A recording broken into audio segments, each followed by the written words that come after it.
शांते, थकल्यासारखं वाटते आता. म्हणायचे बाबा, मी बुडगा होत चाललो व आता काम करायची माझी ताकद राहिली नाही.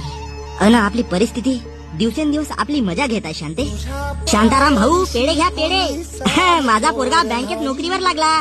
तुमचा पोरगा दिसत नाही आहे, त्यालाही पेढे देईन म्हणलं होतो. तो बाहेर बाहेरच फिरू शकते. तो होळीनं माझ्या पोरासारखा घरी राहून अभ्यास करेल. मग मायबाप इकडे थकत चालले, थोडीशी तरी लाज वाटते का त्याले? बस, माझ्या पोराले तुम्ही काही म्हणा नको. तुम्ही तुमचे पेढे घ्या आणि येथून निघून जा. आज नाही तर उद्या माझा पोरगा काही ना काही तर करेल ना भाऊ. मी मेलो नाही, जिवंत हो अजून. साधण्याची ताकद ठेवतो आज ताई. बोध झाला आहे तुमचा पोरगा तुमच्यावर. तुम्हाला समजे कसा नाही. असो, पेढे ठेवतो, खाऊन घ्या आणि आठवणीनं तुमच्या बोज पोराले द्या. आज जर का माझा पोरगा नोकरीवर असता तर मला असे ताणे नसते ऐका लागले. शांते, गण्याचे बाबा, मायबाबाचा सहारा बनायच्या वयात मी त्यांचा टेन्शन बनत चाललो रे. मी लाईफ मध्ये सक्सेस होण्याचा प्रयत्न तर करत आहो, पण माहित नाही साला फरक कोटी पडत आहे. काहीही काम करावायला गेलो तर उलट होऊन बसते.